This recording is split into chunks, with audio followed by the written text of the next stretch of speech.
La RDC avant le vent en poupe, la RDC qui a montré ses muscles cette semaine ici à Kinshasa, la RDC qui vient d'être également récompensée par l'ITIE pour dire qu'elle est conforme désormais à fonctionner dans ce monde des mines et des contrats, oui, des gros contrats. La RDC qui commence maintenant à se faire respecter parce que Matata Mponyo a été nommé, plutôt désigné parrain mondial pour l'éducation. C'est le social aussi, on en parlera dans cette émission.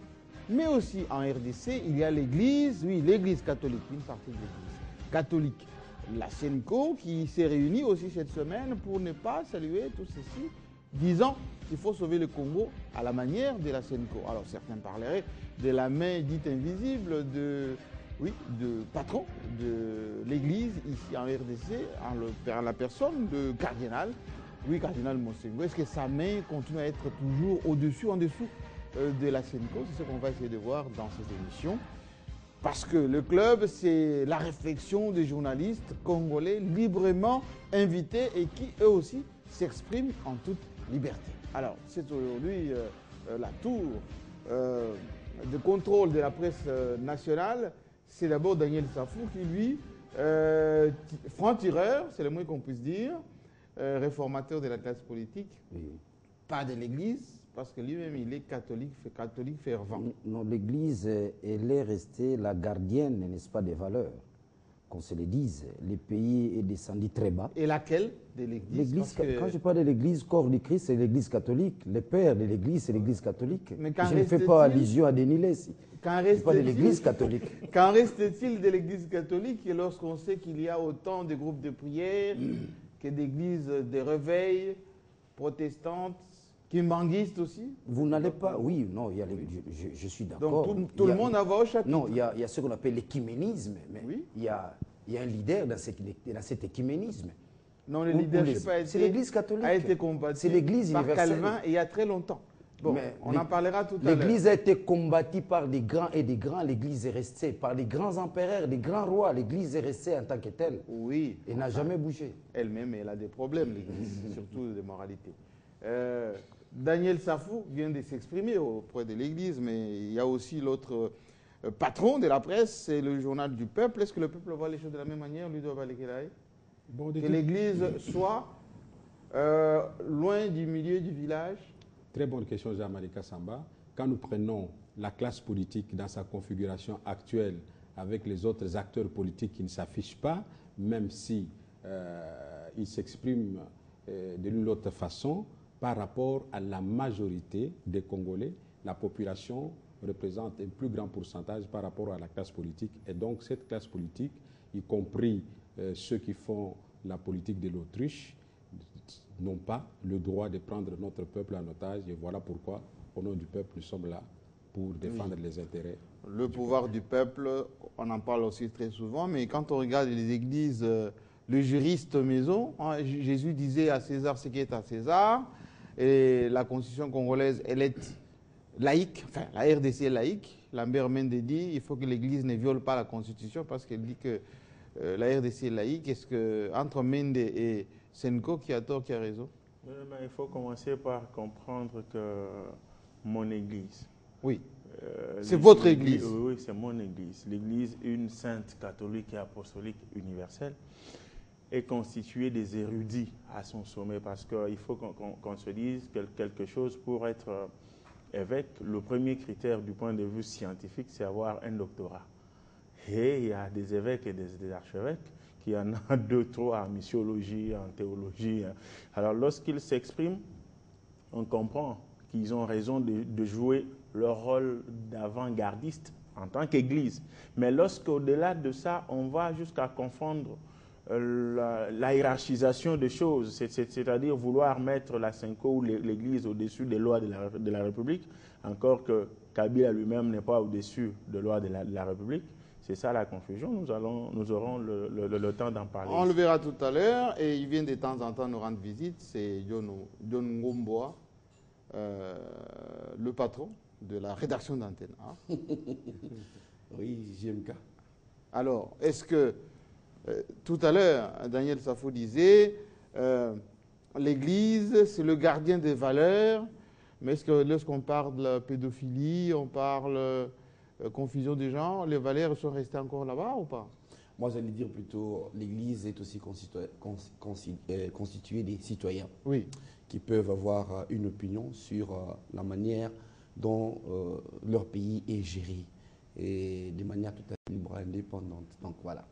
Alors, abordons justement ces sujets on ne peut plus clairement parce que la semaine dernière, alors que le 30, la RDC a montré ses muscles, on en parlera tout à l'heure dans la deuxième partie, sur le plan de la sécurité, au boulevard Triomphal, on a vu des chars, des troupes en rang, les diplomates prenaient des notes, etc. Mais au lieu que le lendemain, c'est-à-dire le 1er, que l'Église catholique puisse, enfin la SENCO, saluer les performances du Congo à protéger, c'était plutôt l'autre qui s'est projeté même déjà dans les élections de 2016. Daniel Sam. Merci beaucoup. J'ai suivi la réaction du gouvernement avec beaucoup d'acuité et ça m'a fait rigoler. À l'époque, comment ça, ils sont ça dans m'a leur... fait rigoler. Ils sont dans leurs droits. Ça m'a fait rigoler dans la mesure où, en fait, l'histoire se répète.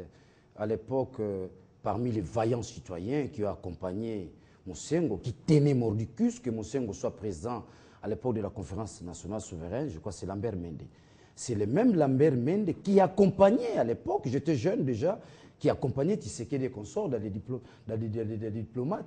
Donc aujourd'hui, quand Ngunza Kalibon ferme la conférence nationale avec force, mais qui vont réclamer, n'est-ce pas, la réouverture de cette conférence? C'est l'Église, et l'Église était accompagnée par tous ces gens. L'histoire ne va pas nous tromper. Lambert mène en première ligne avec l'Église, avec les évêques. Et jusqu'à ce qu'on ait gain de cause, il y a eu réouverture, n'est-ce pas, de la conférence nationale. Il faut un minimum de respect à l'endroit des pères de l'Église. Je disais tantôt à l'introduction, n'est-ce pas, que l'Église joue le rôle, n'est-ce pas, comme a dit Harold, c'est la gardienne même, n'est-ce pas, des valeurs. Le Congo aujourd'hui, nous avons perdu un taux de valeurs. Alors Daniel Safo, juste une question. La même SENCO a reçu Matata Mponyo la semaine dernière. Tout à fait. Et à la sortie de cette réunion, il y a eu beaucoup de félicitations à l'endroit de Matata Mponyo. Une semaine plus tard, ils publient un communiqué aux antipodes de cela. Cohérence, pas cohérence? Non, il y a cohérence. L'Église, il y a cohérence. Féliciter Matata n'a rien à voir, n'est-ce pas, oui, à ouvrir les bons. L'Église constate que nous allons dormir. L'Église constate que si vraiment on organise les élections tout en cherchant à réviser encore la Constitution, ça peut, n'est-ce pas, ramener les pays à fait et à sang. Et l'Église joue le rôle de la conscience critique. L'Église joue le rôle, n'est-ce pas, de dire, en tout cas, arrêtez, attention. L'Église, depuis l'époque coloniale, l'Église a toujours joué son rôle. Souvenez-vous du cardinal Maloula, combien il a accompagné la classe politique pour la prise de l'indépendance. Nous venons de fêter le 54e anniversaire, je regrette. Le chef de l'État, le Kabila, devait faire allusion à cardinal Maloula, qui est un des pionniers aussi de cette indépendance. L'Église a toujours joué un rôle d'anticipation. L'Église ne prend pas les devants. L'Église n'exerce pas les fonctions publiques, ni politiques. Mais l'Église joue un rôle, n'est-ce pas, de la conscience critique. Mais lorsque, question juste beaucoup plus directe, lorsque l'Église oublie, enfin pas l'Église, c'est pas le peuple de l'Église, c'est les quelques érudits qui sont à la tête de la SENCO, qui sont là, qui donnent un point de vue souvent très orienté. Est-ce que là, elle est au milieu du village ou ça devient de la politique politicienne? Non, il n'y a rien de la politique. Parce qu'on a vu la mise en place, attendez, je vous précise ma question, la mise en place de la CENI, l'Église avait son candidat. Bon, ça sont des échos qui nous parviennent. Non, pas les échos. Les échos échos courants, que l'Église avait son candidat à la CENI. Il n'y a pas de preuve que l'Église avait son candidat. M. Botolo, en l'occurrence, et les candidats de l'Église avaient même échoué. Tout à fait. Face à Mosengo. Les autres corporations. Malmalou. Pardon. Malmalou qui gagne cause par rapport aux candidats de l'Église. Alors, où est la Bible dans la mise en place de la CENI, de la CENI? J'aimerais rappeler une dimension importante. Ne soyons pas distraits. Ne fût-ce qu'au niveau de la symbolique, on sent que ça ne va pas au pays. Non, mais vous ne posez pas la question. Là, vous êtes en train de... Non, je réponds à la question. Oui. Une question, mais entre le catéchisme, la Bible, le précepte, le fruit de l'esprit, le royaume de Dieu et tout ça, et la CENI. Ne réduisons pas l'Église à sa phase théologique.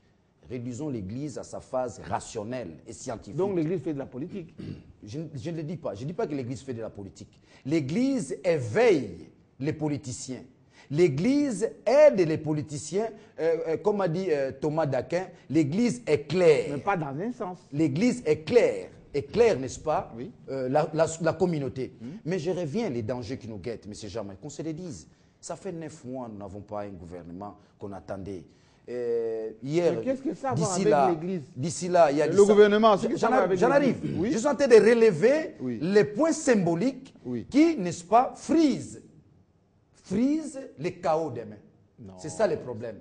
Vous avez, soi-disant, l'opposition républicaine, Loulisanga Boganga Chaskengo, vous avez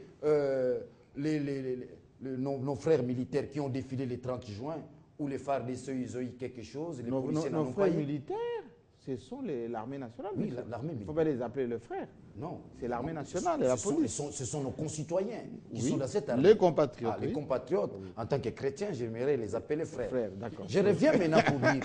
Oui. Je reviens maintenant pour dire. L'Église constate, rien qu'au niveau de la symbolique, hier ça ne va pas. Je crois nous tous. Pourquoi l'Église n'a pas sollicité, plutôt, félicité la montée en puissance des FARDC? Mais l'Église va solliciter la montée en Non, puissance. féliciter. Féliciter dans quel sens? Ben, dire que le Congo a maintenant une Non, armée nous qui fêtons défend le la 30 patrie. juin. Parce Ce n'est pas une fête de l'armée. Parce que l'intitulé de leur papier, c'était « Sauvons le Congo ». Tout à fait. Bon, est-ce que les FARDC sauvent le Congo ou pas? Non, je suis tout à fait d'accord avec ça. Oui. Hein? Oui. Je suis tout à fait d'accord, mais là où ça m'indigne, Oui. le 30 juin n'est pas la fête de l'armée, c'est la fête congolaise, c'est l'indépendance du Mais pays. l'armée de Où sont passées les forces vives, n'est-ce pas, de la communauté, du pays? Ils devraient Aux défiler. États-Unis Où sont d'Amérique, passés en les France, fonctionnaires? Les 14 G, c'est l'armée qui défile. Mais nous, c'est l'indépendance. Merci. C'est différent. Merci. Moi, je vais répondre à la question centrale. C'est que, est-ce que l'Église est au milieu du village ou elle est partisane? Oui. Je crois que c'est, en d'autres termes, la formulation de votre question. J'ai devant moi la déclaration des évêques. La déclaration, ce que je relève en premier lieu, c'est que c'est une déclaration qui a été finalisée le 27 juin 2014. Oui. Et elle n'a pas été rendue publique le même jour. Elle a été plutôt rendue publique le 2 juillet, soit quelques jours après. Pour quelle raison? Je ne sais pas.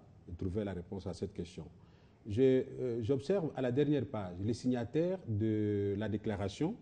Ce sont des évêques, membres de la SENCO, mais curieusement, le cardinal Laurent Mosengo n'a pas signé la déclaration. Pourquoi? C'est une question que je me pose. Il ne fait pas Et partie de pourtant, SENCO? il est l'autorité morale de l'Église catholique du Congo en tant que cardinal, mais en tant qu'archevêque, il est membre de la SENCO. Et il n'a mais pas le signé. président, il n'a pas signé. La déclaration est là, c'est original. Et le président de la SENCO, c'est Monseigneur Nicolas Diomo, évêque de Tchoumbé. C'est lui qui engage vraiment la SENCO, l'ensemble des évêques réunis au sein de cet organe de l'Église. Là, ce sont des questions que je me pose. Mais maintenant, en ce qui concerne les évêques eux-mêmes, qui ont donné de la voix, en ce qui concerne le processus électoral et d'autres questions d'actualité, je crois que ce sont d'abord des Congolais, ce sont des électeurs, et dans un contexte démocratique comme le nôtre, ils ont tout à fait droit d'exprimer leurs avis,